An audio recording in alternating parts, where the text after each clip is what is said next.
So, Dr. Aprin, we are almost on time, and normally we always start our event on time. So, you are the chair, so you let us know whether we should start or you want to wait for a couple of minutes. You are muted. Dr. Aprin, you're muted. Right, sir, this is MDTS, Micro Theory and Technique Society program. The founder chair was our Professor Saha.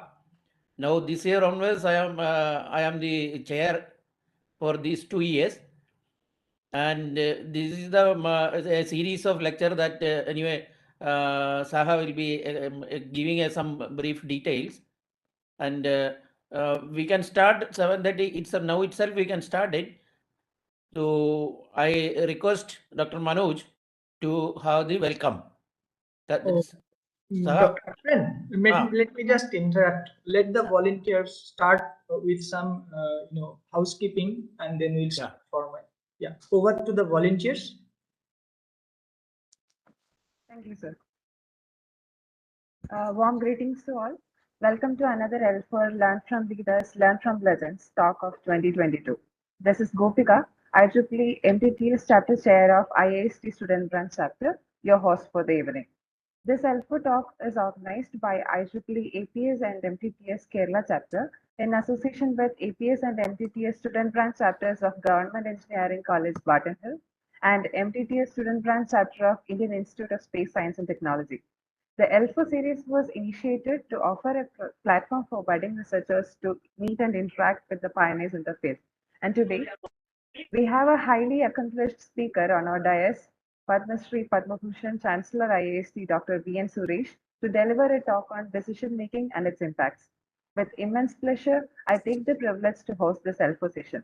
Before we begin, I would like to draw your attention to a few things.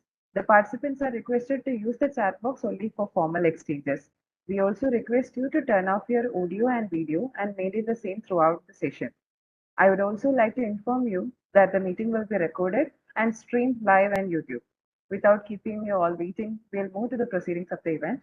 I invite Dr. B.S. Manoj, IEEE IIST SB Counselor and Professor IIST for the welcome address. Over to you, sir.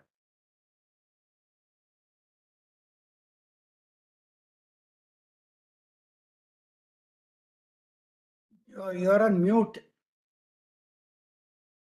Sorry. Thanks for reminding. Yeah, thank you, Gopika, for inviting me to offer this welcome address.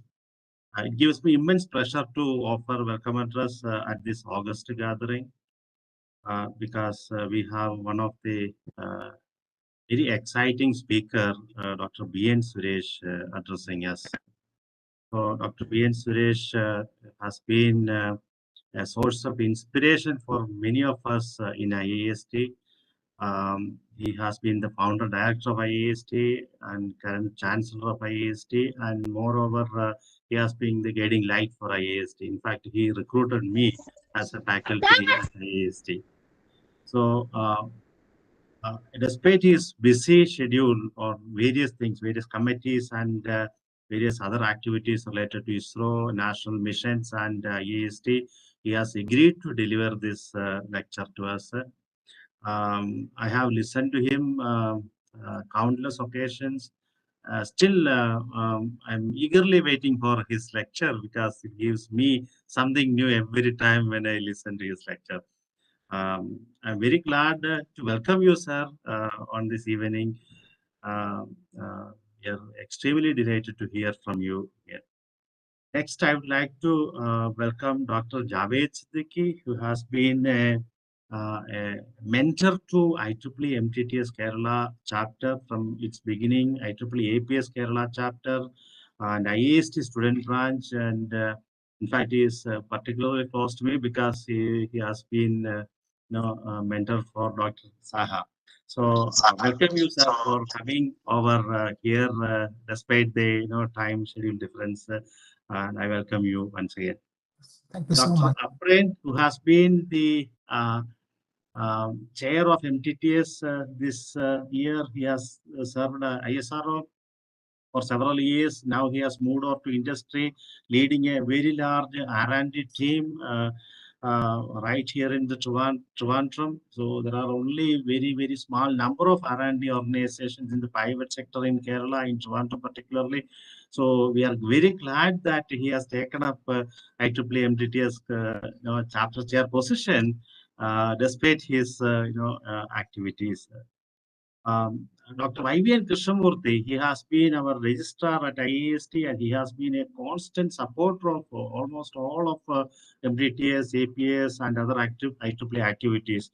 In fact, if I recollect a couple of incidents where he has been helping us with this, 10Con 2019, where he had overwhelmingly helped us in organizing TENGARs. He helped on many occasions on IEEE student branch volunteers to travel, to get help, to get funding, to conduct events and so on. So we welcome you, sir, for this evening lecture. We are very glad that you are still active, energetic, while people like us are looking very tired. Okay. Now, all senior colleagues of Dr. N Suresh, including Dr. Prem Kumar, Dr.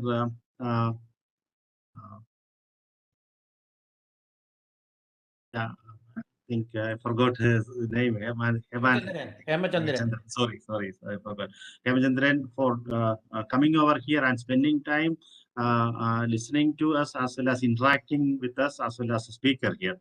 I would like to welcome all the IEEE members, all the student volunteers of IEEE IIST, as well as MDTS Kerala chapter to this particular event. And last, I would like to welcome Dr. Chinmay Saha, who has been the initiator and the person who has followed up every minute of this particular event or similar events, despite having stepped down as the chair of MDTS. So, as it has hardly been mentioned since the last 2-3 years, now this is the 4th year. In the first year itself, we have made a significant difference in MDTS Kerala chapter. In fact, he has also been one of the very promising faculty colleague of mine in avionics department. I'm really glad to welcome you in a function that you have actually taken the steering position. So if I have missed anybody, please apologize. Please accept this as my welcome to this function. Thank you. Over to you. Thank you, sir. Thank you, sir. Now for the inaugural address, I invite Dr. YVN Krishnamurthy, Outstanding Professor and Registrar IIST. Sir, good evening, sir. Good evening. Yes, sir. It was a pleasure to me to be with you all, and especially to hear Dr. Suresh, sir.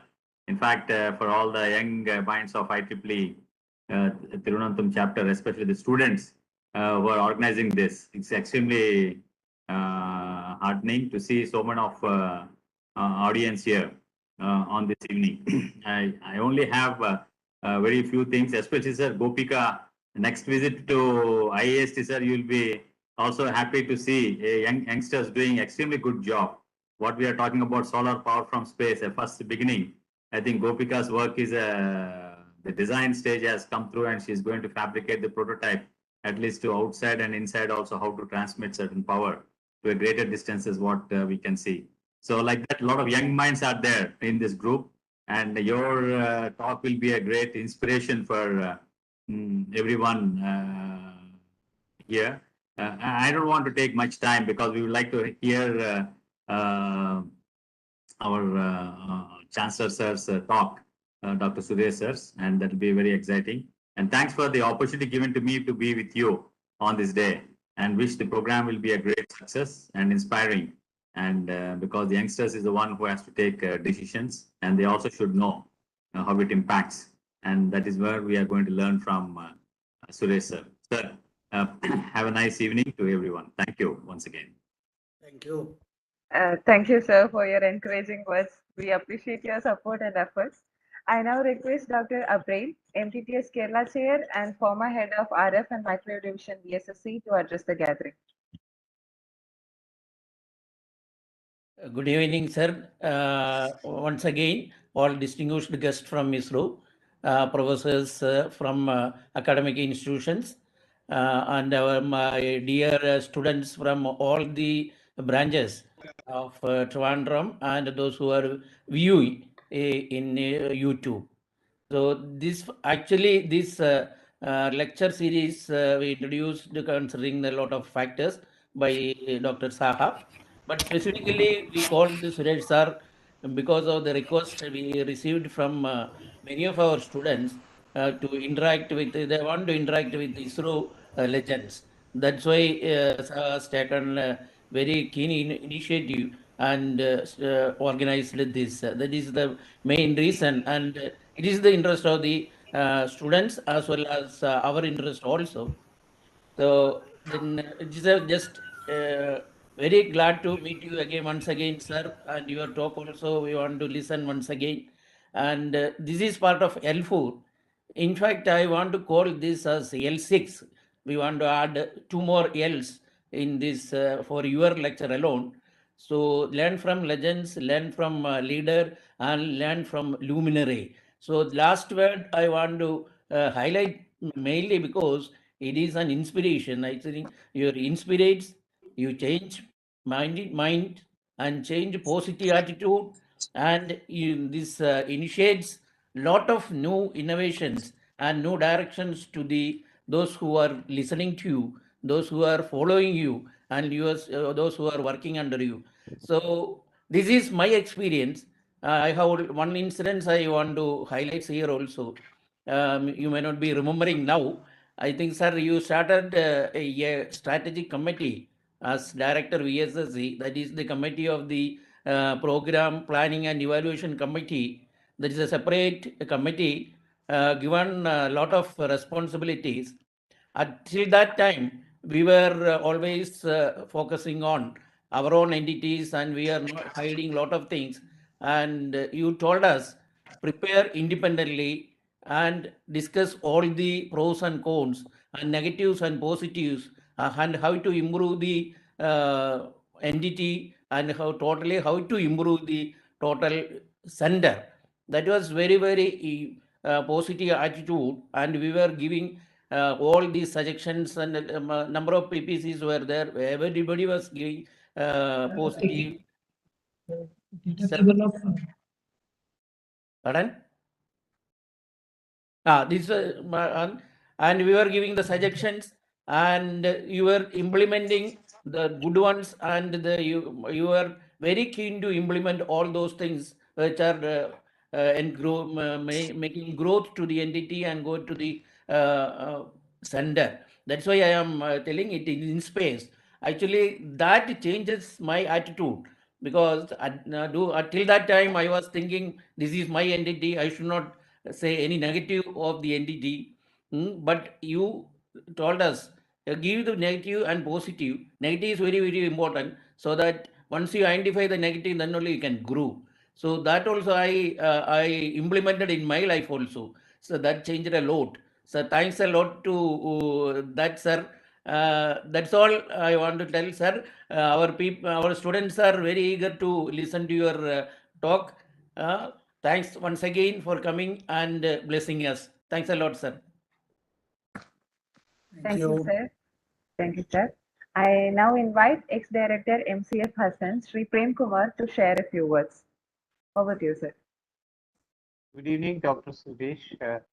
Good evening to everybody. Good evening to the experts and students assembled there. This is a moment of jubilance and pleasure to me to speak on this occasion where we are waiting for the talk of Dr. Suresh. My association with Dr. Suresh dates back to early 90s when the first mission of PSLV was getting ready. Since then, it has been a continuous association working together with Dr. Suresh while he rose from the position of design chief of control systems area and director VSSC subsequently, and also to director IIST and chancellor IIST. Relevant to today's topic of decision making, about which Dr. Suresh is going to speak today, I still remember one of the first of the major tasks of decision making which he has undertaken in clearing the launch of PSLV under adverse weather conditions. It was amazing to be part of the discussions of clearing the launch, analyzing the aerodynamic data of the launch vehicle, the capabilities of the control systems, as well as the wind data.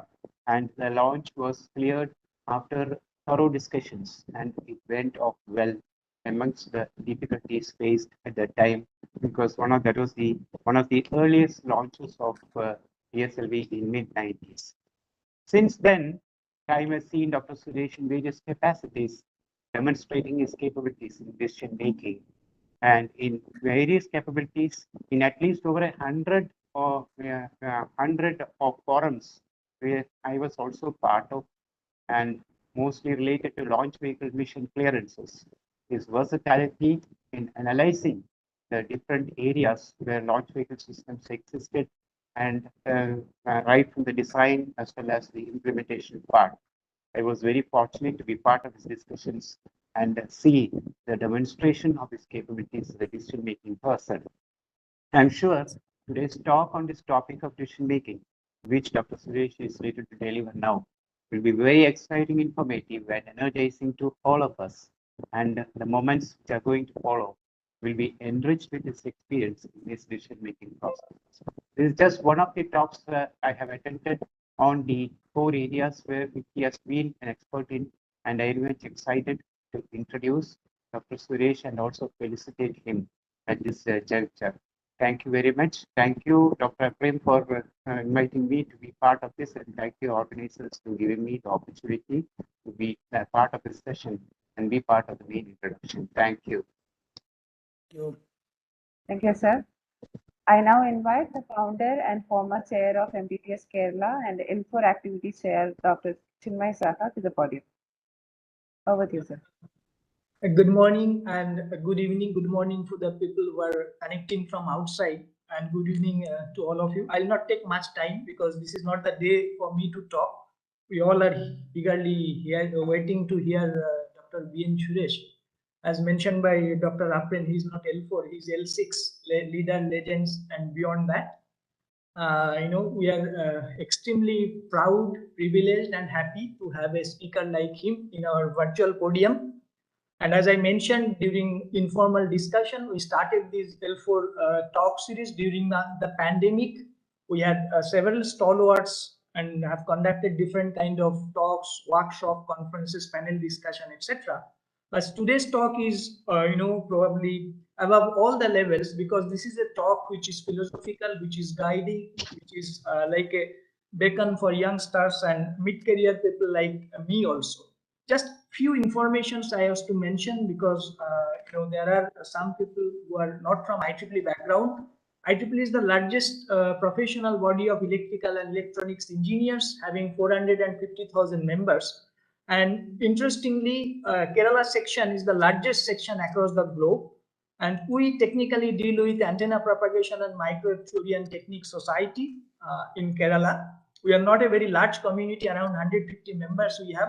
But for last few years, IIST has taken a key role, IIST faculty members and students, in guiding and molding the activities of Antenna Propagation and Micro Theory Techniques chapter. We have very active student branches of IEEE.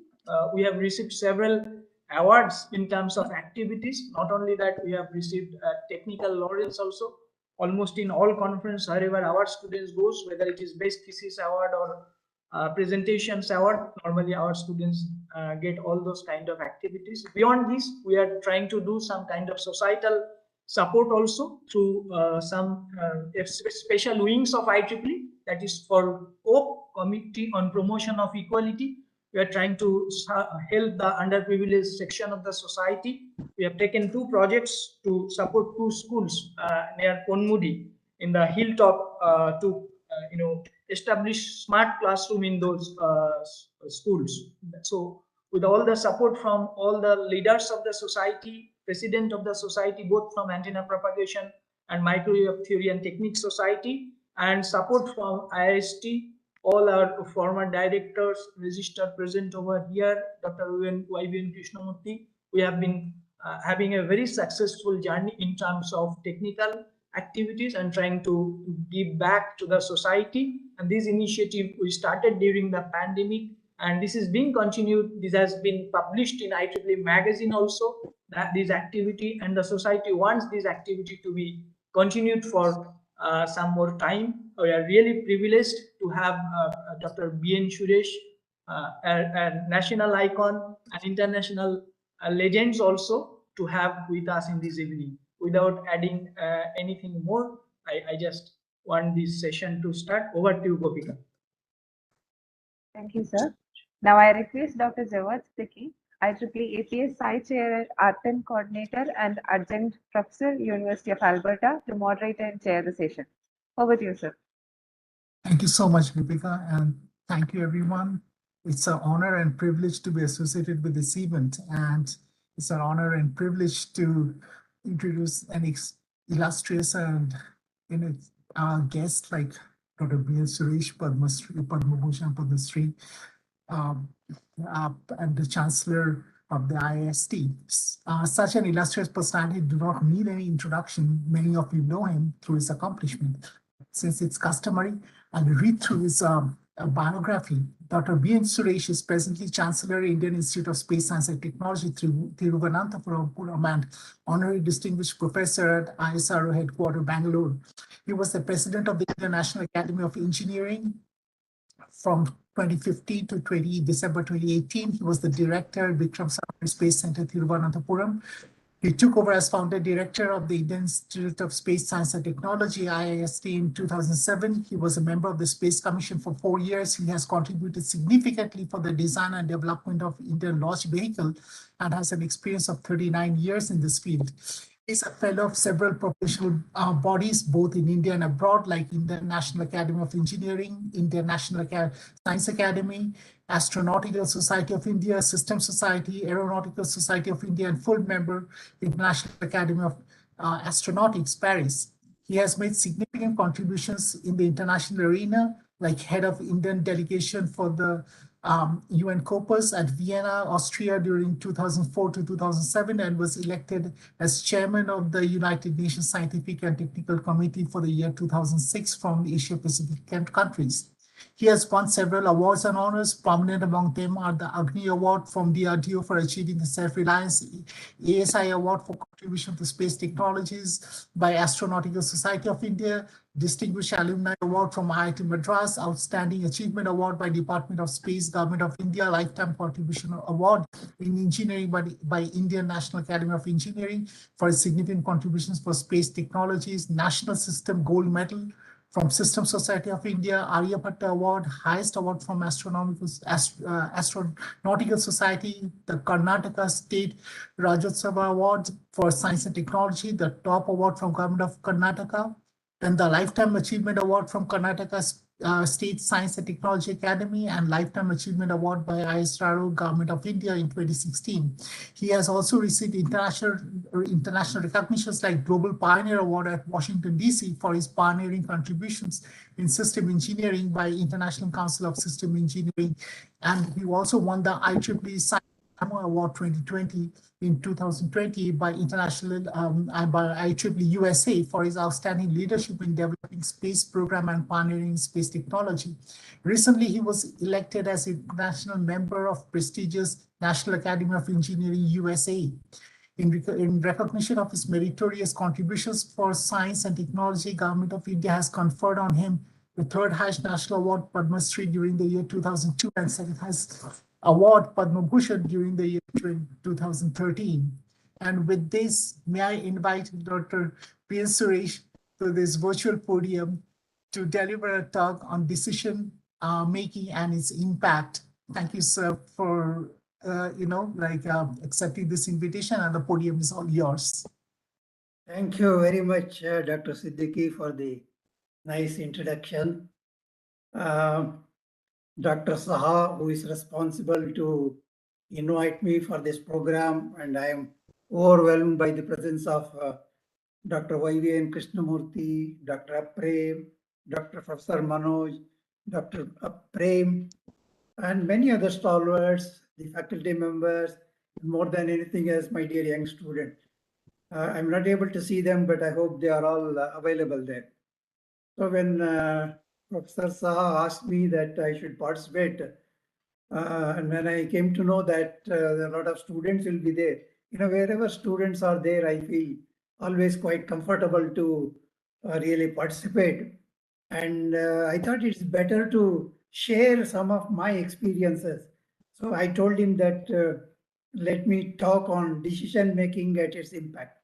In our life, either it is a family life, professional life, or managerial, whatever you want to call, the decision making is something very vital for everybody. It either changes the way in which one shapes, one contributes, and one takes it forward. So the thing is, I'm not going to really share what I have taken a decision. Instead, what I would like to do is what I learned from my peers, stalwarts. I was fortunate enough to join way back in 1969, and Sarabhai was there, and 2 years I had opportunity to sort of at least see him once in a way. He used to come very often, once in a quarter, and the way in which he used to steer, I would like to share with you. Then, of course, we had the stalwarts like Dhawan, Professor Rao, Kasturi Rangan, Kalam, many others who sort of with whom I had occasions to interact and meet and learn, and how the whole organization got shaped from Sarabhai to that is early 60s to where we are today, and also how IIST took birth. And there I would like to share some of the decisions I made in order to the IIST should happen within a very short span of time. That is something in the end I would like to share with you. I know the time is limited, but then I have an option to choose what I like. So the experiences are numerous, but then I would like to take a few. Basically, if you look at the decision making, it's essentially a cognitive or thinking process. But then, in order to do that, what is important is you have to really take a decision under circumstances where you have an issue or a problem. But how do we really take a decision? You must first have clarity on the issue that you are tackling. Then also you should try to collect all information within the shortest possible time. Then, of course, once you have these alternate possibilities, you must attend to that and make a quick analysis with pros and cons, either yourself or with your colleagues, and do it as quick as you can. Then, of course, once you do all this, you have to arrive at a decision. And also, when you make a decision, one more I would like to mention is you also have to sort of quickly assess the consequences. And no decision should be made for a short-term vision. It should be a long-range vision. That is, as you move along, the decision you made today should stand the scrutiny so that it allows the organization or whatever else that we are involved, it helps us to proceed further. Having said that, when I joined Sarabhai, I joined what is termed as those days Space Science and Technology Center. And I think, as all of you are aware, it was his dream to build the India as a spacefaring country. And also he was very particular that the so-called advanced technology should be used for the humankind. So what is that he has done? He took a decision that in order to do that, we must have end-to-end development, not just only the launch vehicle, the spacecraft application. He had in mind that the applications which reach out to the common man in terms of remote sensing, communication, navigation, science, so on and so forth, which I think all of you are very familiar, but then how to trigger that. So instead of giving, that those days there was no ISRO or DOS, nothing was there. So he termed as the Space Science and Technology Center. And in fact, this took birth from Department of Atomic Energy. After Baba's death, he took over as the chairman of the atomic energy, and at that time he sort of started what we term as the space activities. Now, the first thing, he also knew that decision making, you can see here, the most complex task among these things is development of the launch vehicle. That is, it is one of the very difficult tasks. If you really look at the global scenario, only few countries have attempted to develop their own launch vehicle. One is it's complex. Second, it is expensive. Third is you are going to face number of problems how to really make it successful. There are many countries who have ventured into this, but then have not made the progress as one would have liked it. So that is the first thing. So he created what we term as the Space Science and Technology Center. Possibly being one of the advanced technology areas, anybody else would have sort of got people from abroad, from various places, because they were available at that time. But then, you can see his decision-making process. What he thought was, he simply thought what all required for development of the launch vehicle and advanced technology. You require the propulsion, you require the mechanical things, you require propellants, control and guidance, aero, like this, some 5-6 areas he identified. And he was so powerful in the government system. He got the clearance and took a couple of people, went to US and picked up just 5 or 6 people specialized in each one of the area I mentioned, brought them to country and appointed them as the heads of each one of the activities: aero, mechanical, chemical, control and guidance, materials. He picked up Ishwar Das. I think some of you may know that in terms of mechanical, one Dr. Rao for aero, then Gavarikar for chemical, Gupta for control and guidance, Mukherjee for materials, and propulsion Muthanaika. That's how they positioned. But then he strongly believed the people who work in these areas should all come from Indian institutes and academia, that is universities. He never believed. All of us, you look at the people who in today's ISRO system, they're all from Indian universities by and large. And they would have gone and studied PhD or something, but then they came back and then served. So the one lesson that we need to learn is that while making a decision, we must have confidence in ourselves. That is very important. Without confidence, you will not be able to really make a progress. That is one thing we did. Second he did was, it was all amazing. In fact, we used to wonder those days, in each of the areas when he took all youngsters like us, we all joined from college straight into the so-called SSTC those days. And he allowed people to do sort of healthy competition amongst ourselves. For example, propellant, there were 3-4 groups developing parallelly same propellant, same mixture, same combination. Similarly on the gyro, similarly on the control, similarly on the mechanical, all this he did. The idea is, later on he himself revealed, he wanted to speed up the development. Unless you bring a healthy competition among people, the products won't fructify the way one would have liked. You see, these are all the lessons we learn. And of course, unfortunately, he died on 31st December 1971. And that was the period, there was no proper structure for the organization. After a brief stint, Professor Dhawan was appointed. This is one of the decisions made by none other than Professor M.G.K. Menon. M.G.K. Menon was put in charge of Space Department immediately after Sarabhai's death. But then he was having several hats in the government of India. He realized that he will not be able to do justice, and he was very particular that he should bring Professor Dhawan as the chief of the ISRO. Actually, he was at that time Director of Indian Institute of Science, and he was on sabbatical at the Caltech and JPL at USA. But still, he was very particular. He went and told Indira Gandhi at that time, the Honorable Prime Minister, and she accepted. And she wanted to bring him quickly. Of course, he called Dhawan over phone and asked him to come and join. He took some time. He came and joined. That is again another turning point, I would like to say. Another important decision made at that time when Sarabhai untimely death and the systems were not in a proper position. There were a lot of competitions. Although it is healthy, if you are not given the proper direction, if you are not made a proper organization structure, that decision was not made, possibly we wouldn't have been where we are. So, in fact, it was Dhawan, he took important decisions. One is he debated, discussed with all concerned people. First is he wanted to amalgamate all units which were there in Thiruvananthapuram, like SSTC.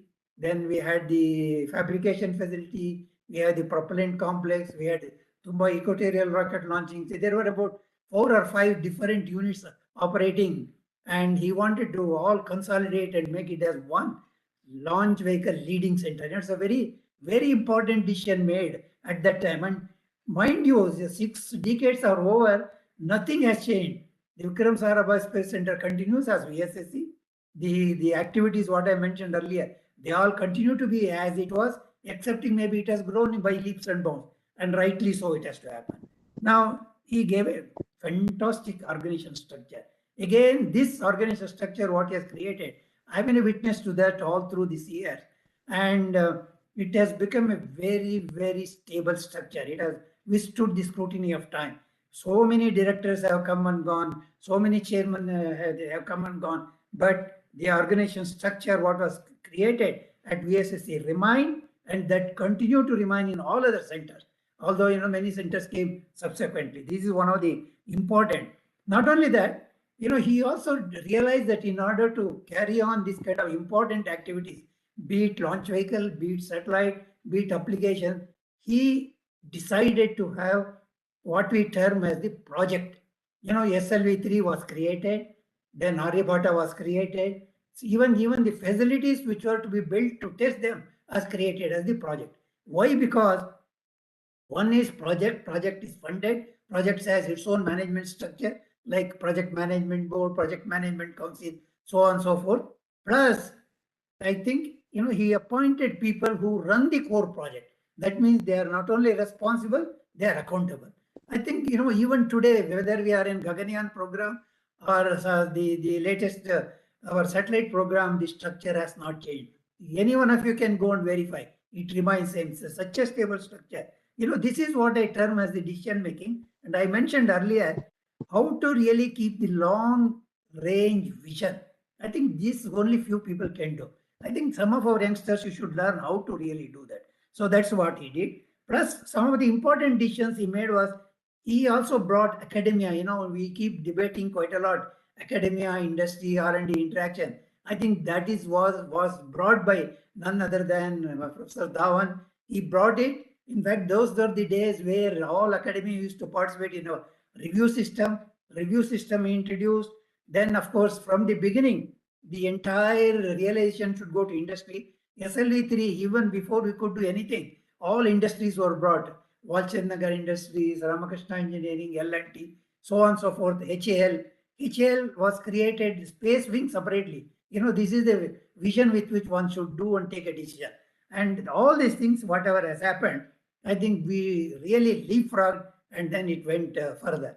So in fact, the combination of Sarabhai, where he encouraged the technologies to develop very fast by healthy competition, and giving it a proper structure by Dhawan, this combination is something really we must all be very, very happy about it. I think this is the solid foundation given by these two stalwarts, and today I think that's why ISRO is where it is today.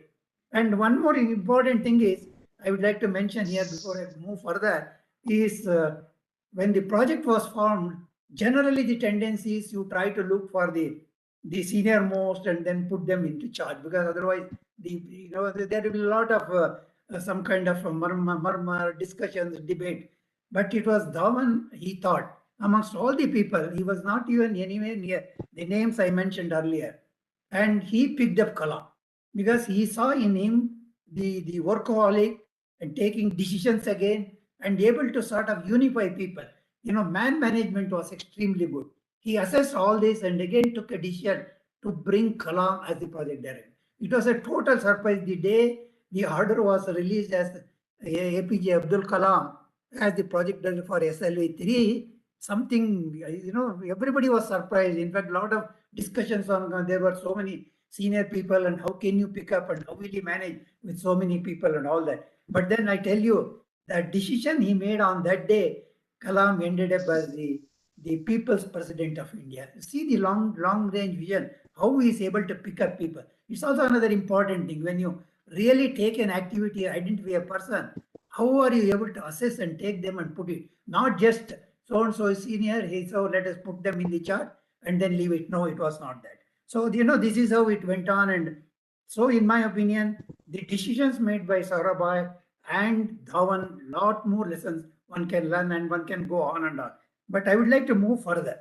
Then, those days, what happened was the satellite activity was also part of Vikram Sarabhai's sprinter. I don't know how many of you are aware, the Space Sciences Divisions, Spacecraft Division, SSD it's called, and all of them, they were there actually. Ashia, Dr. Goel, Thomas, all of them, they were in Tumba. And he was Professor Yora was the division lead, and he was to sort of start the satellite activity in Trivandrum. But then, he is again another visionary. He thought that, no, we should not put everything in under one basket. And he made a survey and he felt that Bangalore is the right place because it is full of avionics, full of electronics, full of fabrication, full of software. So Bangalore is the right center, and he came, he visualized, convinced the management, and an important decision he made that day was something is very, very good, because that's how the satellite activity came to Bangalore. And this is one important activity. And of course, he went on to build several satellites, and there are very many decisions he has taken which has helped for India to really figure as one of the prominent nations in building the spacecraft. Now, he took over as the chairman immediately after Dhawan, and we had a very big setback. Many of you may remember here, at least my friends from VSSC would remember, the augmented satellite launch vehicle is the one where we learned all the lessons. What I would like to tell here is we had one failure, we attributed to some reason and we corrected it. Then second, it was a total catastrophe. Again, there was a thinking at that time, we are wasting national exchequer money, that is really the money coming from taxpayers. Why should we continue? I don't think it is for us to really do that. But then the brunt of the whole thing was taken by Professor Yorao at ISRO headquarters, and of course the other stalwarts like Gupta, Gavarikar, rest who were there in Vikram Sarabhai Space Center. They took the brunt. And mind you that they took 4 years to do very detailed analysis, and it is where he appointed one failure analysis committee, an important decision. Not that he wanted to make it transparent. What he did was expert review panel, all external members, excepting the chairman of FAC, who is from ISRO only, was one of the members. Otherwise, all others were across the country, from academia, from industry, from R&D. This is one of the important decisions he made, because when the recommendations made, it is owned by not just ISRO, by the entire country. That is an important lesson that one can learn from this. And there, one particular incident I would like to quote, where in fact I was participating directly. What happened in ASLV, we had the 2 stop-ons, and then, because they themselves act as a fin and provide the stability.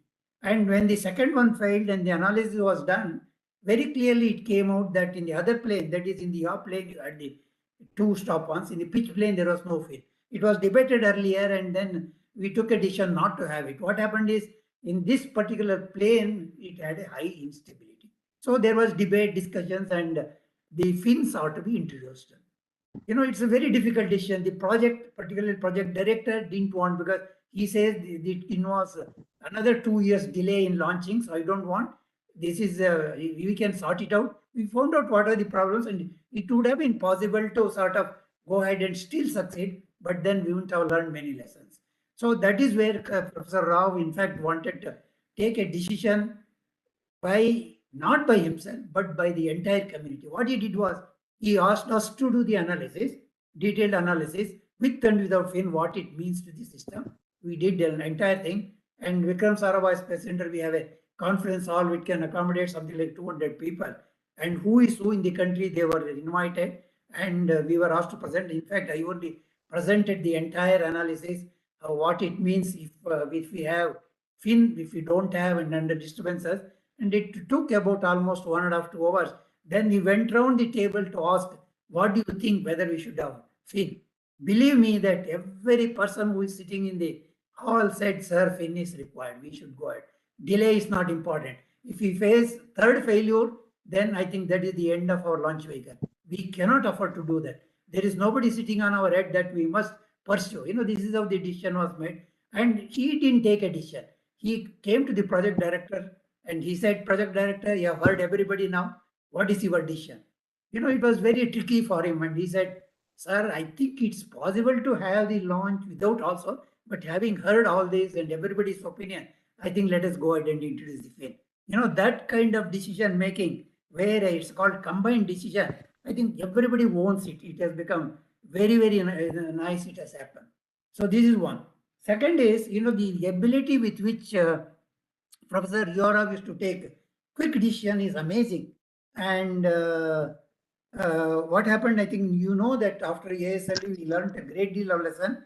Entire rocketry, the rocket science issues were learned in ASLE. Of course, I will take another 1 hour to talk on that. I will not discuss on that. Am I audible? Yes, sir, you are perfect, sir. Okay, suddenly, there was some disturbance. All right. The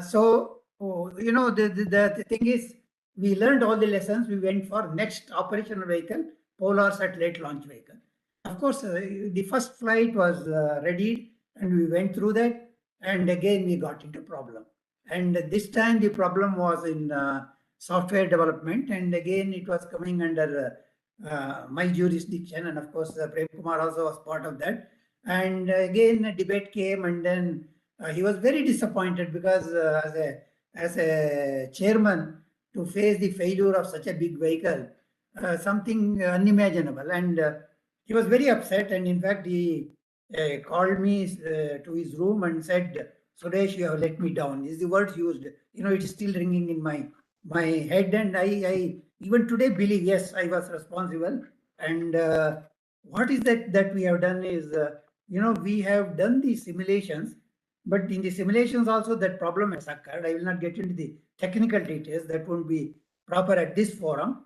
But then we have not done the studies as one should have and then sort of pinpointed this is the problem. If you had done that, the first flight of PSLE would have been successful, to tell you frankly. Question is, he called me and said, look, you have let me down. Now you tell me what is that I should do so that we should launch it within next 1 year. He called me because I was the project director of Inertial Guidance System project under which all these activities were coming. Then I told him, sir, one thing is that the simulation what we are carrying out is in a very, very haphazard manner. There are at least half a dozen agencies. There is no single responsible agency working on this. That's why these problems are happening. What is to be done? Then I explained the whole thing, what is to be done. Then, of course, he left it at that. Then I came back to the guest house, back to Trivandrum from Sriharikota. And I just came and I was taking rest. Around 11, I got a call by none other than Madhavan Nair, who was the project director. He said, look, I want to discuss something very urgently. There is an important decision that we need to make. Can you come along to my room? So I went there. Then you know what he said? He said, Professor Rao has discussed all these aspects. He wants to create mission simulation and synthesis group, separate group to handle this simulation, and that order should be released in next 1 week. Believe me, to think about an activity, to put together what is required, who are the people who can handle and release an order. In fact, that day we worked up to almost 2:30. Same day morning we faced the failure. Every analysis was done brief. Then we said we should do later. Came back and then went back to Trivandrum next day. Myself and Madhavan was the project director, and I think Gupta was the director of VSSC. And we sat on that for 2 days, prepared the order, sent it, and not 1 week, in 6 days the order was released. An important decision which was made PSLV successful in the next, and since then we have not looked back. It's one vehicle which is sort of standing the scrutiny of our knowledge in the rocket technology. These are all the important decisions one should make. This way, again, I come back to you and then tell you, when we do such decisions, it should stand for a long, long range scrutiny. And it's one of the reasons that we are able to proceed further. Had he taken another 1 month, things would have been totally different. If you had not done that, the way in which we worked subsequently as a single group interview, it wouldn't have happened. And again, there could have been disjoints, and we wouldn't have got the solution what we got and put them together. Not only for PSLV, that setup what we did for PSLV, we strengthened further and continued for GSLV, Mark III, so on and so forth. It has come like that. And one more with respect to GSLV with Professor Rao, I would like to mention, this is a very interesting story. That is, we entered into getting the cryogenics engine and stage from Russia initially, because we didn't have the technology, we had to develop.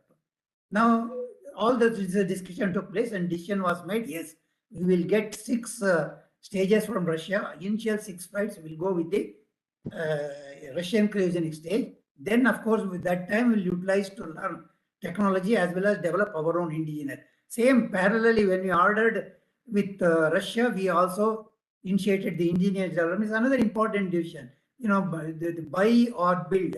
It's not question of putting it serially. Simultaneously, you do. While you do buy, because that speeds up the whole activity, we put the country in the map of cryogenic engine development. We did. Then, of course, parallelly we developed. Took a couple of more years, but then today we have our own indigenous development. The point is not that. Point is, when this happened, there was a discussion as to, I think Prem Kumar knows very well, that electronics, we took a decision, and particularly I was very keen that it should be done by India, while the propulsion will be done by Russia. But then there was a lot of debate as to why we should partition the work in a single stage.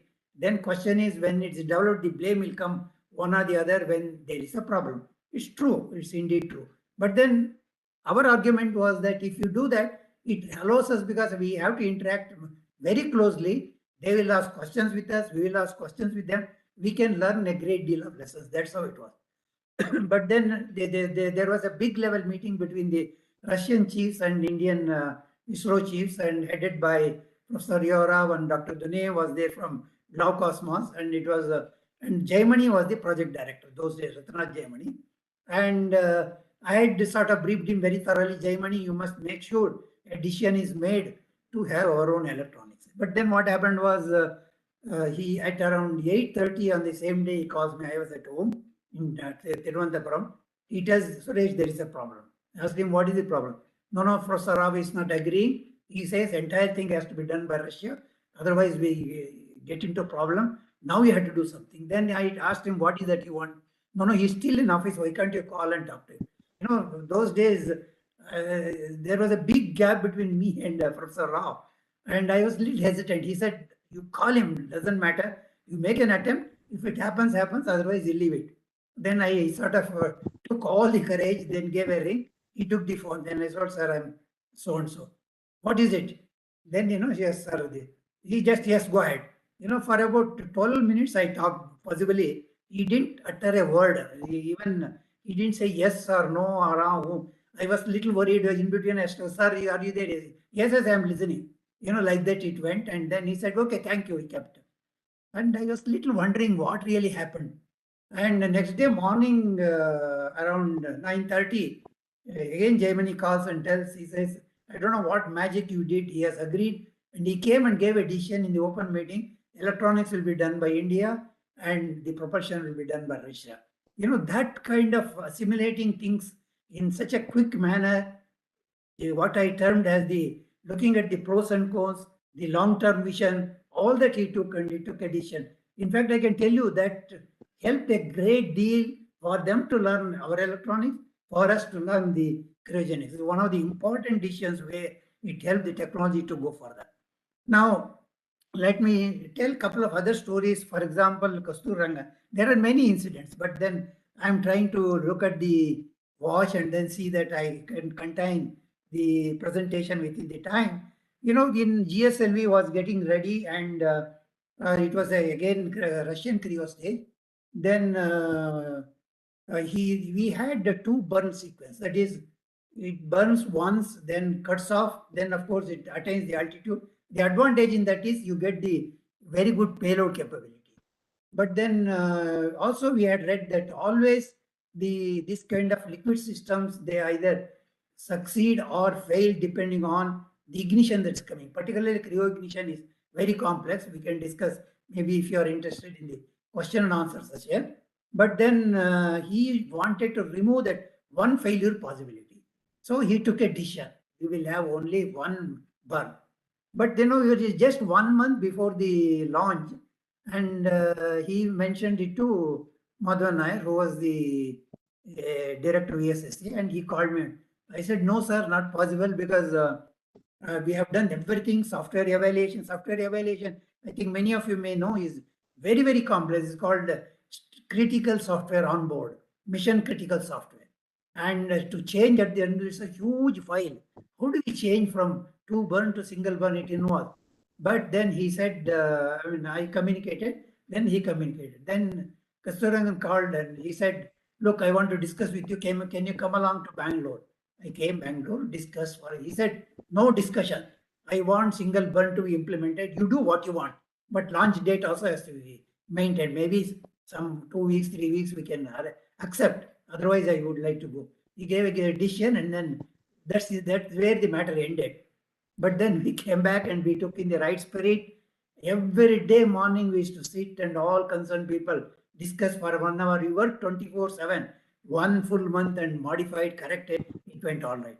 But then I tell you, after that, so many such missions have happened elsewhere. When the second burn happens, it gets into problem and mission fails. In this case, it succeeded, and even today we are continuing with the same thing. Again, the perspective one can have and then take a decision is something very, very important. And of course, when it comes to Madhavan Nair, I would like to mention one more thing is that GSLV Mark III came, and while we had the booster stage, liquid stage, the second stage all ready, cryogenic stage, which has to come from Russia, it took quite some time. No, it is our own indigenous, our own indigenous cryogenic stage, which was under development, C25. But it took fairly long time. And our assessment was that it will take around 2 more years before we could put it together and launch. So then there was a proposal by the mission director and project director, who is the present chairman, Somanath. He sort of made a proposal. Then at that time, there was an integrated technical review. Again, they put me as the chairman. I came and discussed with him, what is that you want to have? He says, I would like to have a dummy cryogenic stage and call it X mission. And why we want is, we want to learn all the lessons of the atmosphere phase, which is very difficult. And there are many aerodynamic structure, so many interrelations they are there.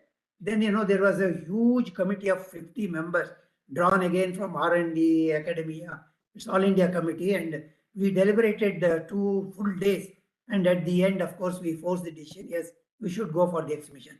Even today, many people don't believe that is the right decision. But I want to tell you that again, this decision alone helped. How it helped? We did this launch. It went all right. But later on, when you analyze the data, we found that particularly at the atmospheric phase, it got into severe problem, but just scraped through. Little more error here and there or disturbances, it would have failed. Then finally, it was analyzed and attributed to the aerodynamics, acoustics, and all that. And then we made all the corrections and went for the first flight of the Mark III, and it went quite all right. So the forced decision was accepted by chairman, and everybody else was convinced. It's again a combined decision that was made on that day. And mind you, after that, we had 4 launches of Mark III, and all of them have succeeded. All the lessons learned in the ASLV, PSLV, GSLV. In fact, we learned a great deal of lessons, and we were able to succeed. So this is another important right decision made on that day. But for that, possibly we would have faced the problem, because it must be lying there. Now let me come to IIST, couple of things before I conclude. What is important is in 2006, we had a launch somewhere in May and June, and it was a success. In those days, we had a habit of taking senior people, go to Prime Minister, whomsoever is the Prime Minister, and then sit with them, explain the whole thing, what has happened, brief them over a cup of tea. All that used to happen. And when we had the post-flight briefing with the Honorable Prime Minister at that time was Dr. Manmohan Singh, and generally they listen and then go back, and we will be served tea. We spend about 15, 20 minutes and then come back. It was at his office, at his house itself. But that day, really, what happened, we don't know. He had time, possibly, he joined us for a cup of tea. And while really discussing several issues, one question he posed. Now, what do you think about human resource? Are you getting the right people? You know, those were the days, I think all of you may remember, it was the IT boom time. We never used to get the bright youngsters to come and join. And at the same time, our salaries were nowhere near the IT. We could match because all these so-called subsequent pay commissions and all not were implemented. Now, of course, we are in a reasonably comfortable situation, but it was not so at that time. So he asked that question. Then we said, yes, we have a problem. We are not able to source bright people from IIT, IISc, NIT, or anybody, even bright from universities, they go elsewhere, either go to MBA or go abroad or go and join IT companies. He made one single statement. Why can't you think of doing something so that you are self-sustaining? This is all the one statement he made, and we came back. And to our surprise, and the moment we came back, Madhanar called me and told, let us start an institute of our own. Come out with a blueprint. We sat, worked, some 2-3 hours we worked. IST has to be done. And somewhere in the month of December, to sort of see his commitment, Dr. Manmohan Singh, he deputed his principal secretary. He came down to Thiruvananthapuram on some pretext. He had some other engagement. Then he wanted a specific meeting on this. We debated, discussed, and he says, Prime Minister is keen, make a report, submit, we will clear it. We made a report, we submitted, and April 2007, it was approved. Fine. Then, question is, I was telling him, you must bring some youngsters and put as the director so that there's the whole activity is sustained. After some time, what happened, I don't know really. But one day he calls and tells, you have to take the responsibility. I said, no, I am already, in the verge of retirement. No, that doesn't matter. I want you to establish and then you go wherever you want. This is the sort of decision made by him. Actually, he made it. Then after one month or so, somewhere in the 2007, I think June or something like that, he called me. Suresh, I want you to start the academic year this year itself. I simply jumped into the chair. How do we do? Neither we have students, nor we have the building, nor we have the faculty, nor we have laboratories. Nothing is there. He says, you do, all this academic year will start somewhere in June, July, and left with 1 month. No, you take a couple of months more, but then you do it. This is how it happened. Then I said, it's impossible. No, that's why I'm asking you. You have to make it possible. No excuses. This is how it made. But then a series of decisions what we made, and he was in support of us. Mind you, that we had the inauguration on September 14th at Vikram Sarabhai Space Center, and we started the class. What went behind the scene, I want to tell a couple of stories.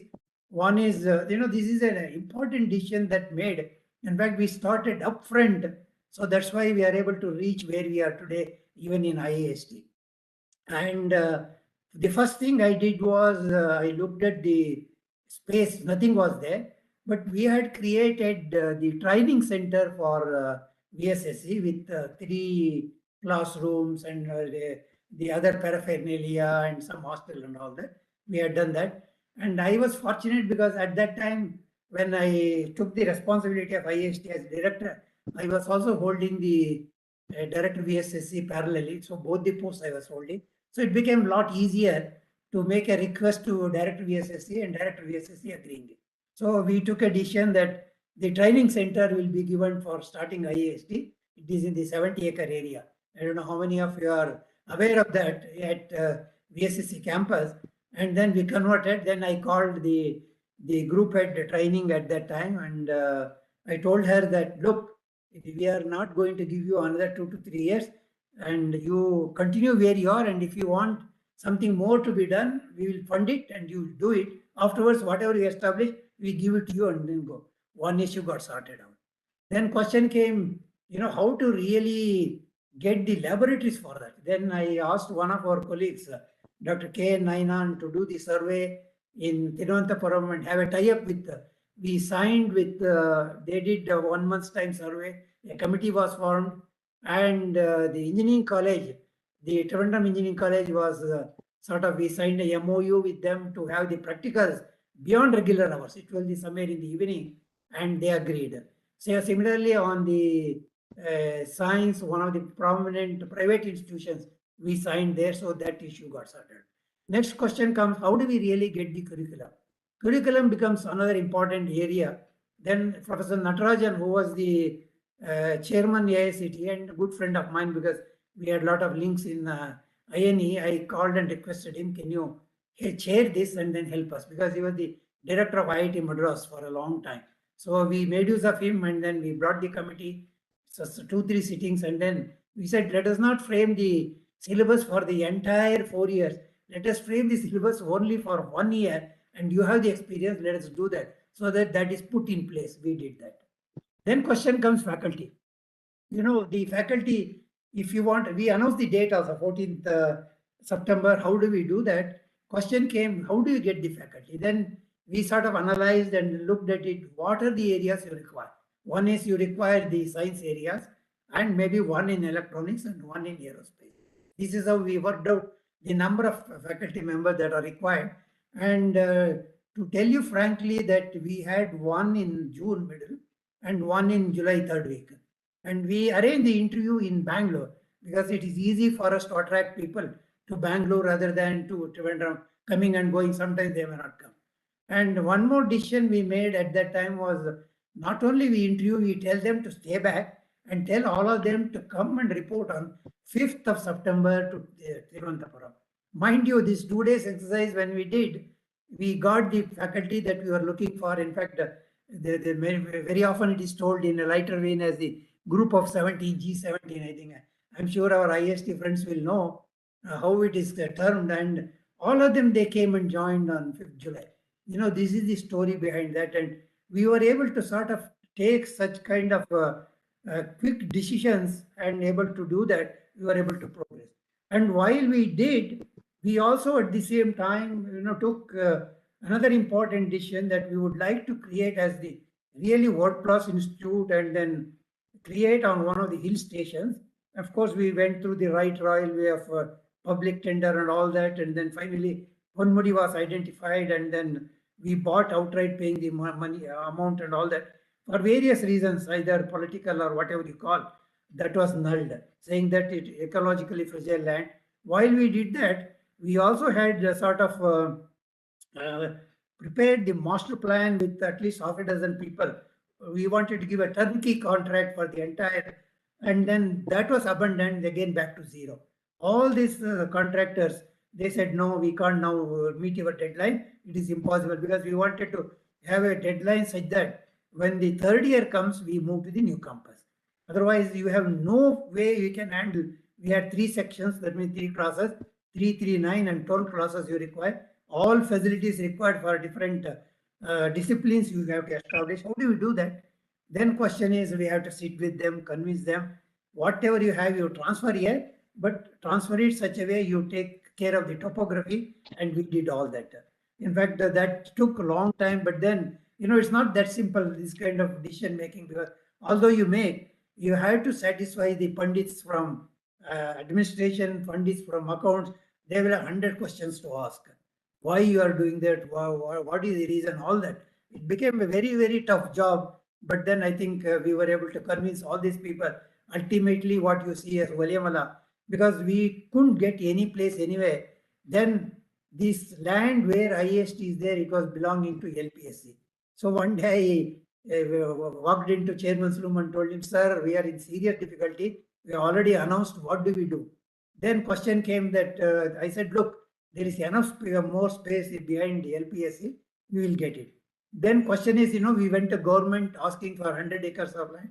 He said that, how can you announce now? Because when you had land, how could you go and seek the permission from government of Kerala? Then, of course, we debated and said, because we met the dead end, we are taking this decision at our own peril. We have no other choice, really. So that's how it was done, and then proceeded. Now, one very important question I need to address is, how do we source the student? This is where, because you want to build an institute, and again, you have told that you would like to get really top class students.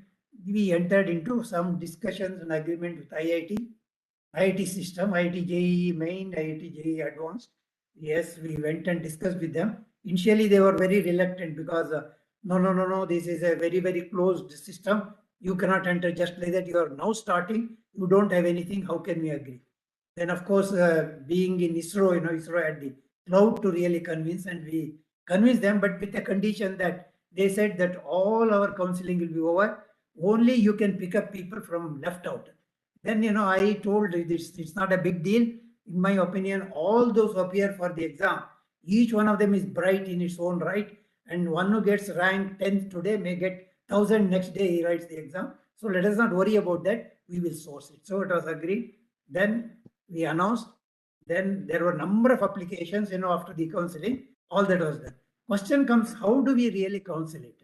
If we do in Trivandrum, they will come and ask, where is the facility? Where is the building? All that. So we took some kind of decision that let us do it in one of the 5-star hotels in Bangalore. Believe me that we took one of the hotels, Capital Hotel in Bangalore, beautifully arranged, tea, coffee, everything, and we put an entire counseling, just like IT system. We took their support and help and created, and we were all praying whether students will come. We wanted to take something like 140 students to start with in the first year. It's not an easy task, to get 140. You must have at least 4 to 5 times the entry, and then go through the proper checking, counseling, and all that.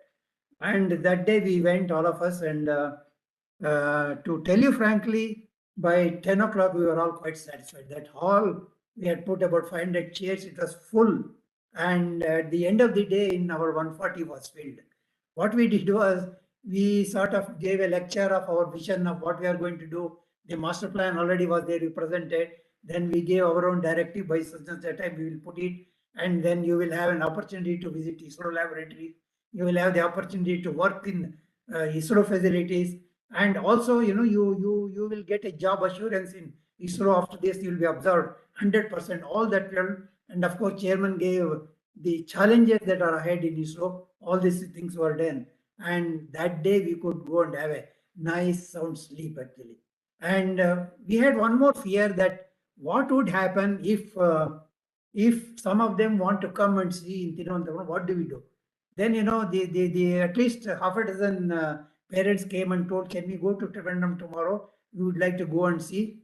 Then we would like to take a look. Then, we sort of deflected it by saying several things. And when you come and join, we will take care of you. And of course, when they came, we had kept everything ready in terms of buildings, in terms of classroom, in terms of hostels. Hostels were also built for the training school. They were all top class. In fact, each one was given an individual room, and then that was amazing actually. All of them were quite happy. In fact, even today, those 140 students who joined, they all sort of keep constant touch with me, and we grew like a single family actually, and knew everyone by name. They got the personal attention, and it was like a single family that really took forward.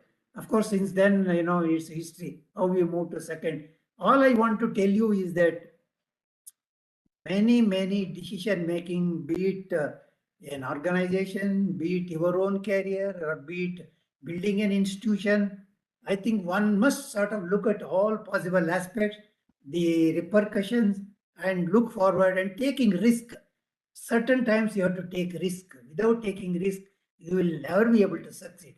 But then what is termed as the risk assessment is equally important to see what kind of risk you take. And in case of risk is getting into problem, how are you going to handle? I had one registrar. He's from IRS cadre. And every year, another 140 will come. We didn't have the proper hostel facility. So we got special grants, and in city, and then in same campus, we used to build that many accommodation for the students. But then it is all crash basis. So my registrar used to come and tell me that, sir, can we look for something? Let's have a plan B. I told him, the moment you have plan B, you will stick to only plan B. Plan A will never fructify. No, then it's a risk. I said, yes, we'll take a risk. Let us see how we can do that. So we did all that, and then Ultimately, we succeeded. Then, of course, we also took another important decision. Before I close, this is the last one I would like to mention, that we need to move to new campus. And this should happen in 2010. There is no choice. So what we did is we all pooled our efforts to one of the buildings. We had the aerospace building, and I gave a directive, let us concentrate and complete only one building, put all efforts into one basket. And then, of course, the hostels, then, of course, the other utilities like electrical, the sewerage and those things, so that they don't feel uncomfortable. Other buildings and all that, let us hold it, including students' activities. And of course, some few sports facilities, all that we did. Then somewhere in between 1 year before itself, some activities we shifted to the new building, although you had to walk through the rubble and cement and stones. But then once you get into the lab will be fantastic. We used to prepare it so well. Like that, one by one we did. And indeed, on 2010, August 15th, we moved and also launched our own flag there. So it was a very, very satisfying thing for us to move there. And of course, we mapped the entire activity of the faculty, the students, the laboratories in the space available, and told everybody, look, we are going to face a lot of problem, but it's either we move today or never, because after that it's going to take a long time. And I have the satisfaction of moving everybody there, and everybody faced a lot of difficulties who joined those days. And it took quite some time for us to stabilize. But then after that, of course, we got into so many other difficulties. But I'm happy to mention that all those issues got sorted out. Since we took those days, they were all in the right directions. So this is all what I have, and one can go on and on.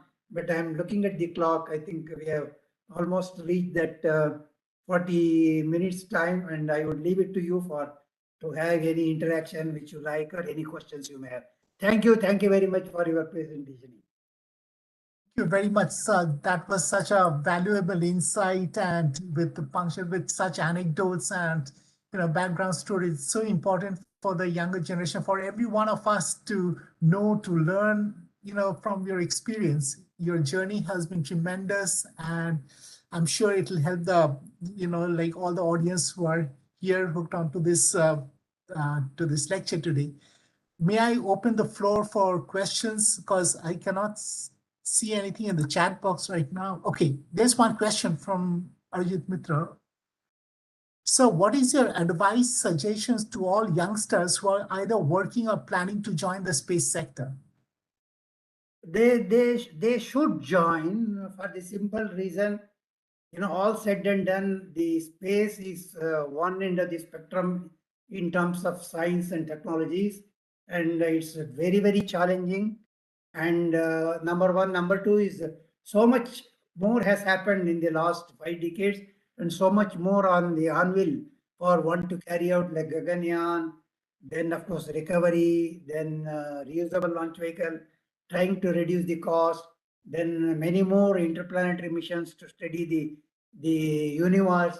So one can go on and on. I'm sure that, and another thing is the working culture, whatever working culture, whatever has been built up in ISRO is indeed very good. I'm sure you would love it, and you can come out with your own thinking, your own projection, your own ideas. All that will flourish. I think this is how we have brought in, and how we have grown, and how things are going even today. I told you there may be some changes here and there, but by and large the character and the culture remains one and the same. Even today, all of us are proud to say that we belong to ISRO culture. So you are most welcome to join the ISRO culture. Thank you, sir. Here's yes, Dr. B.S. Manoj. He says that it was an excellent lecture.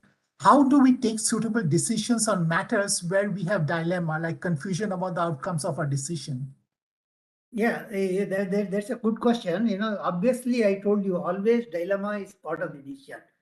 One is you have to listen to some of your own colleagues and other stakeholders quickly, not to go on taking time. Once you do that, you have to assimilate all pros and cons. But decision making is an art by itself, where ultimate decision has to be made by you, either yes or no. So that is one important thing that art you have to learn. That's one of the reasons I thought I should talk on decision making. You can't simply sort of do a sort of toss and then take a decision. You can't do that. You have to worry about the important aspect that you are looking at it. I told you that what are the risks that you are going to take and what kind of impact it will have. In each one of them, what I mentioned has gone through more or less on this on a similar way, and the people who made decisions, they are all sort of giants by themselves. So it is important for you to develop that habit. It doesn't come just like that. But then you should not hesitate, then think twice whether I should do this. I think consult your colleagues and friends and also learn from others.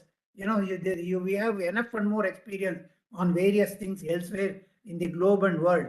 That's where the experience that is available elsewhere counts a lot. So nowadays with this information flow, what we have, you are at an advantage to get what you want and take a calculated risk which is relevant to the system that you are dealing, the environment you are in, and the kind of funding that you have, and the surrounding and facilities that you may have. I think considering all that, you have to assess and then take a view. Thank you, sir. There is a question from Professor Raghavan, and he asks, students from IIST and other institutes joining in ISRO, is there any difference in their performance? Well, it's not fair to say that compare IIST guys or other guys, because there are very bright guys elsewhere also. There are very bright guys IIST. Only my own feedback I get, because I am not directly involved in any of the ISRO centers today, but then I have occasions to go and meet them, listen in the reviews, visit the laboratories. But my understanding is that all of them, they are doing pretty well, and the feedback I get from the present chiefs of various ISRO centers, they say that they have been contributing very well, and they come out with the really challenging solutions in many of the problems. Many times, it's also important, how do we harness their capability? It's not just students alone. Many times they are good, but then we may not harness them properly. So it's something like one has to keep that also in our mind. And overall, if you ask me, that definitely it has achieved the objective what Manmohan Singh had told that day. You sort of try to come out with your own solution which is sustainable. I think it is really sustainable. And I think today more than 1,000 engineers are there in ISRO centers catering to various things. Not only that, I think after their experience, they also try to sort of go for higher studies or try their startups, try wherever they are. I think they have made a mark. That much I can tell you. Okay, so there's a question from Mrs. Sriram. Thank you for the wonderful talk. My question is, how should freshers joining the space industry in the private sector take up risk assessment? Now, with the space reforms which has come, it was not true, for example, 2 years back. But then today, the situation has vastly improved, maybe more than 200%. I think one who has the energy and interest, they must jump into that and start their own startups or start their own industry. And at the same time, they can seek the help of ISRO. That has been enabled. That's why that InSpace has been created, through which you can sort of get access to all ISRO facilities, ISRO testing, ISRO launching. This is something like you can have a cake and eat it too, that kind of situation. I'm sure that youngsters should look more. Idea is that, today we are somewhere around 15,000 people working in ISRO. But you look at China, for example, it is more than 1.5 lakhs or 2 lakhs of that kind. And this can be done in a country like ours. Unless we go to the private sector, the youngsters who come out, they start their own activity, and they in turn involve other industries or build other industries. I think there is a excellent opportunity, in my opinion, and it has been reflected already in the last 2 years. There, at least which I know of, something like 10, 15 startups have come, and all of them are doing pretty well actually. Right, sir. As I can understand, like SpaceX is creating more buzz than NASA nowadays. Yeah. But for that, it would have been troublesome even to access to space ISS. today when Russia got into problem, they had a very easy access, and now the SpaceX has come for the rescue. Really, Right, sir. you know that when you say that, I want to mention one thing. The Elon Musk is able to do so much. He's a terrific risk taker. You know, he doesn't believe in I should only succeed. He says it may fail, it may succeed, but then let us try out. And unless we face failure, we cannot learn a great deal lessons. I think that is his philosophy. Right, sir. As a leader, you said they have to be, leaders are visionaries. So I also feel that they are like artists who see a blank canvas, they have the image already in mind, how the end product should come. Yeah, generally they will have, it's a question of, you see, they don't think only at that time. I think 24/7, they'll be thinking on the problem they are at it. They keep thinking, they discuss elsewhere, they look at the other experiences. Continuously, they'll be looking. And even before framing anything, the long range vision is very clear. So I told you, Sarabhai was able to visualize that space as an advanced technology area, we must serve the society. Just single line statement. But today, that's what has happened actually in the country. And compared to many other nations, including the developed nation, the way in which India has done, I think, is really amazing. And that's why, I was sort of reading the statements in UN Copos at Vienna. And whenever Indian statement is done, everybody used to sort of listen with rapt attention and later on come and congratulate the way in which we have sort of implemented the applications program so well as a third world country. Exactly, sir. This, like ISRO is earning so many laurels for the country, and I can hear it everywhere, especially in North America. And anyone else from the audience post a question? With your I have many questions. please go ahead. Sir, Krishnamurthy sir, you can go ahead. Yeah, thank you. Yes. To add 1 or 2 points, Chair, the presiding colleague. So this one of the things which is important for the youngsters to note here is Dr. Suresh has silently said, how do you prepare a content for taking a decision? In fact, when the electronics from India and from the engines from cryogenic engines from Russia to make the decision, the input, how to make it and how it is acceptable to the leader. That means it's in the right spirit, how it should go in a few sentences, because you all should understand that there were no mobiles. There are only phone on which you can speak. And the clarity on speech, how do you deliver? Please understand, these are all the things which makes in the decision making.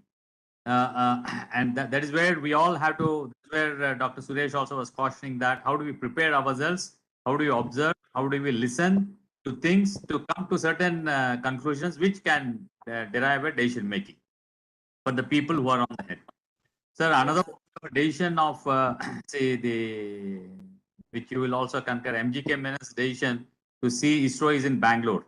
At the time, I think there is a move to be in Delhi, but it has been his decision that or moved it in such a way it comes to Bangalore and it has its own benefits as we see now.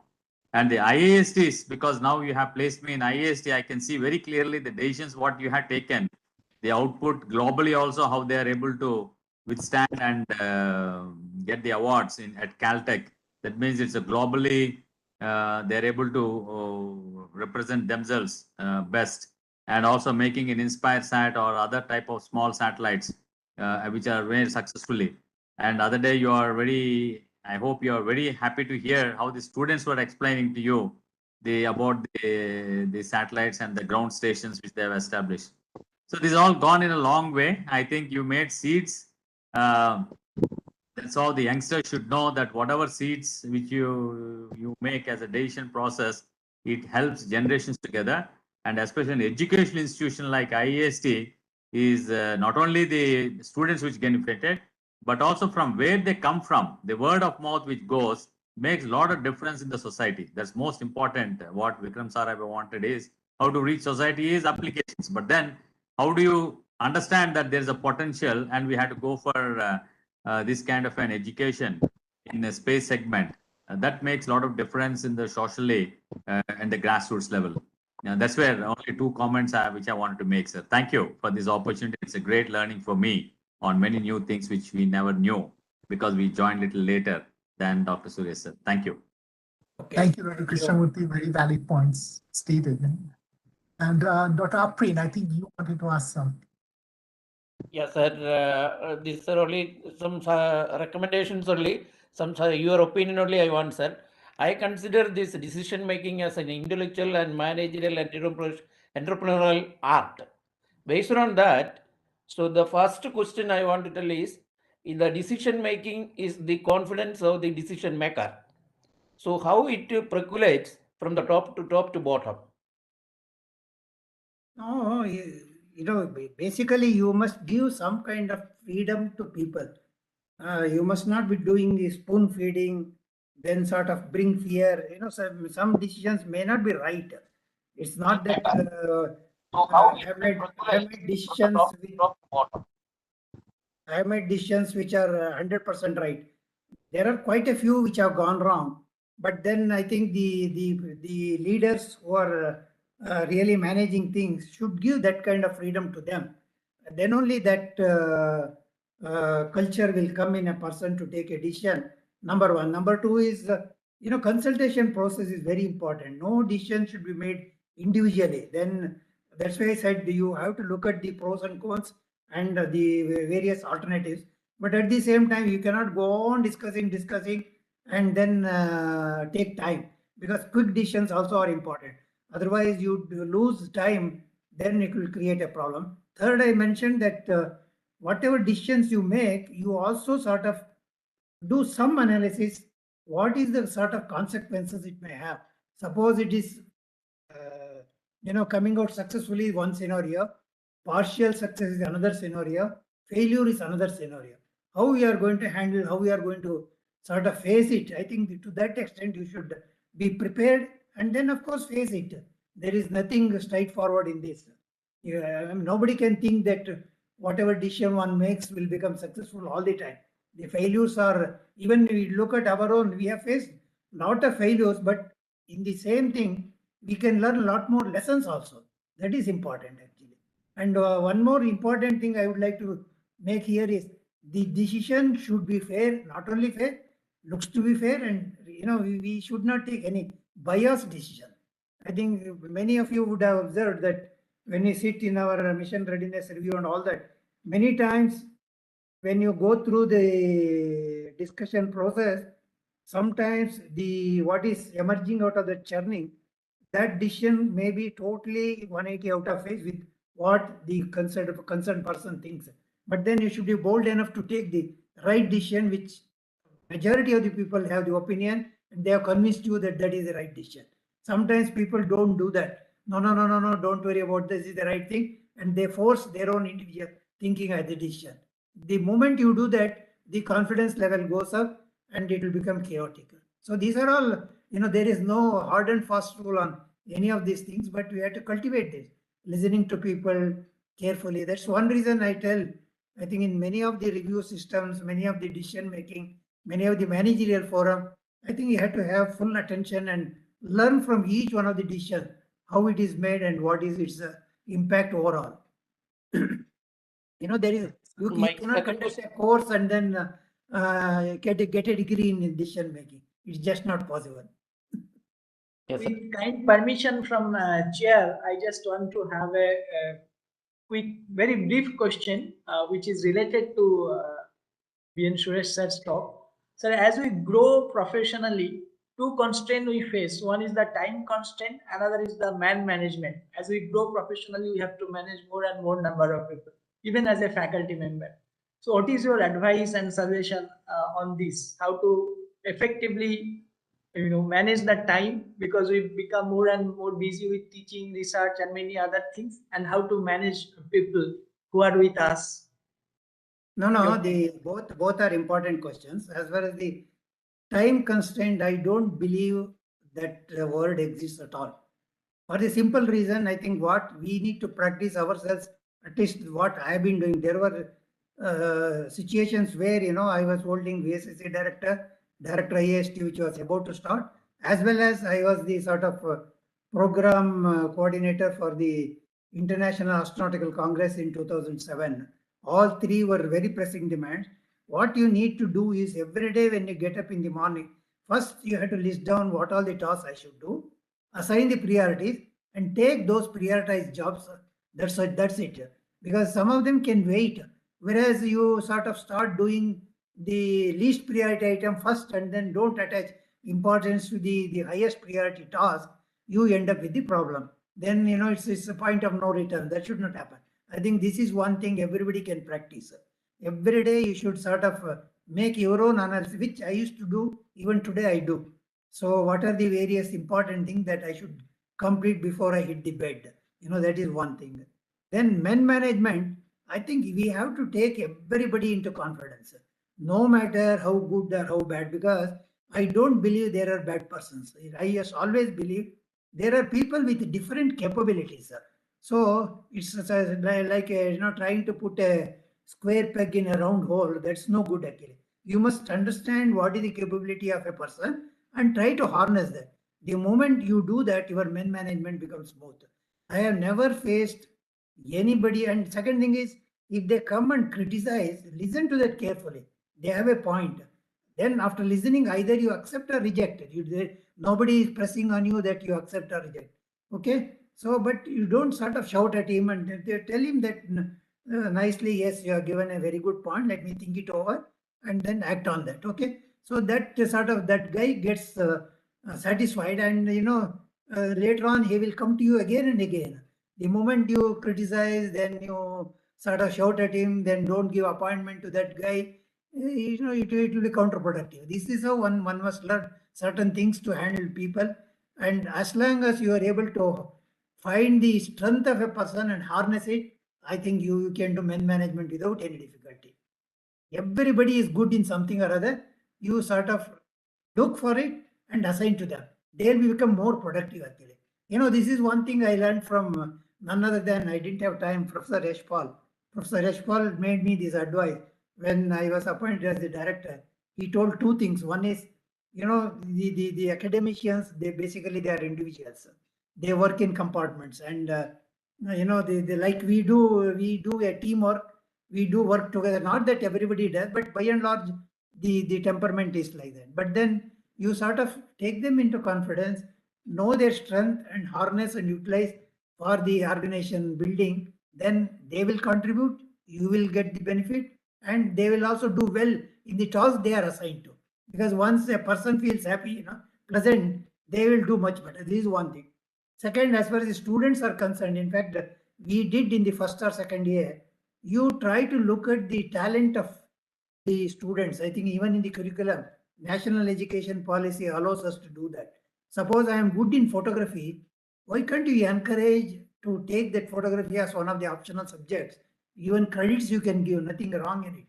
The moment you encourage me either in music or in photography or in sports, that sort of makes me so happy with that pleasant feeling I have. I do well in all the rest of the subjects. This is the advice given by none other than Professor Yashpal. I went and met. Like this, I met quite a few people before I started the institute to get their feedback on how one should look, and take what you feel right and then take it forward. So both time as well as the men management can be done if you practice these aspects. Excellent. Thank you very much, sir. Thank you, sir. I have one more question, sir. Is Dr. Afan, let's be little brief because we'll have opportunities to yeah. sir, as you have decided. Yeah, please go ahead. Yeah, that sir, I believe this healthy competition is for the infant organization and for as part of quick decision. But long-term decision, whether this is applicable? No, it's not applicable. That's why I said, you see, after Sarabhai, if Dhawan had not come and had not put the structure that what we have, and he sort of steered in the right direction, it would have been catastrophe actually. So that's why you have to, for example, you want to start a new activity, organization is old, but new activity, and you want to encourage, then you adopt for a while, and when it reaches certain maturity level, give directions to that. So these are the things we should practice. Okay. The third one, this accountability is very, very important. So once we have taken a decision, so accountability from top to bottom, how will you implement? No, to large extent, you should sound them that this is what I am going to do. Go and explain why you want to do. Sometimes they give one or two suggestions, some small tweaking is required. You accept that, take them into confidence. Then, at least that's what I have done so far. Wherever I go, you just talk to them, tell them clearly, giving the rationale. No, why can't you do slightly this way? Yes, you adopt that, then do it. So their view also are taken. They are also happy and you are also happy. And only go with certain good homework, with clearly written down points which supports your idea. That is very important. Thank you, sir.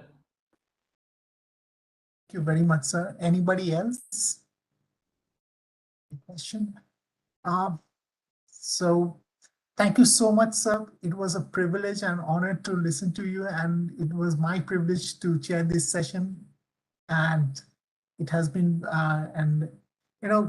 we have been hearing technical lectures, but this lecture has been so, it's an eye opener for all of us, for everybody here in the audience who are, like managing time, managing people, for faculty members, for departmental heads, and this will go a long way in, changing our thoughts. It's so important for the, like the young budding students who will be future leaders, the amount of time they spend on this digital media and phones, and they talk about metaverse, but their interpersonal skill, it's so important to develop, to understand the cognitive behavior of people.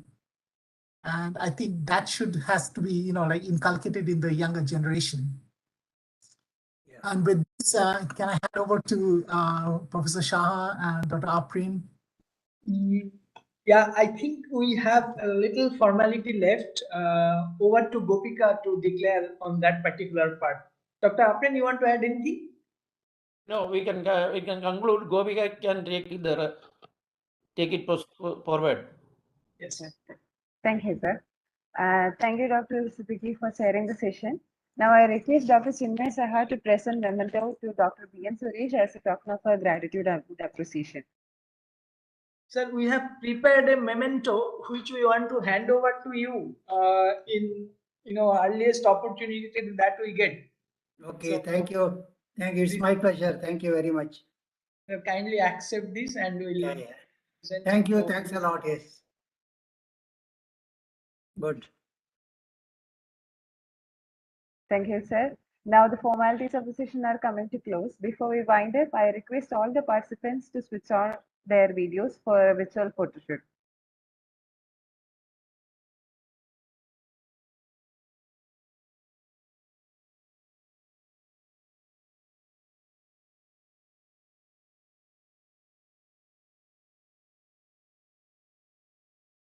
Suresh sir, please switch on your video, sir. Okay, I have done that.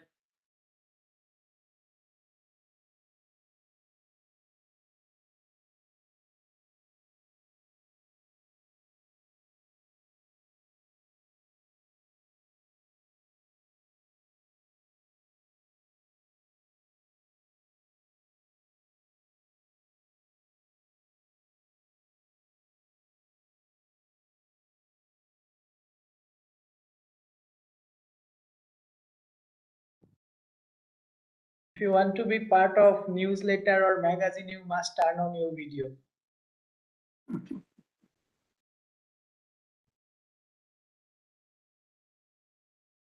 Done, Gopika?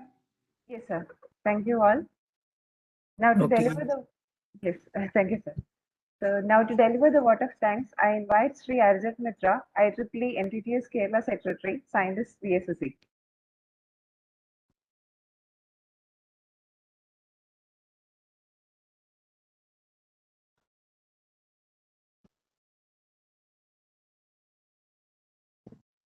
Ajit.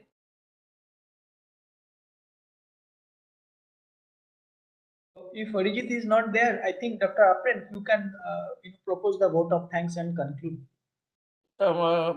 Sir, Secretary, in place of Secretary, thanks to all the participants, especially to Suresh sir, giving an very, very vital and informative and knowledge bringing informations and decision making. This is the most of the times this decision making is one important thing in we have to practice once we come out of the colleges and all. This is very, very relevant, and all our students might have learned a lot of things from your lecture and talk. And this thanks for coming and enriching our knowledge and in decision making. Thanks a lot, sir. Thank you. Thanks a lot. Yes. Thanks to Professor Siddiqui for moderating this session, and thanks a lot. And you are part of our family. Thanks once again. Thank you. Thanks to Krishnamurthy sir and Dr. B.M. Manoj and Prem Kumar and Hemachandran and all our student members and executive members. Thanks a lot and have a nice time. Thanks a lot. Thank you. Thank you.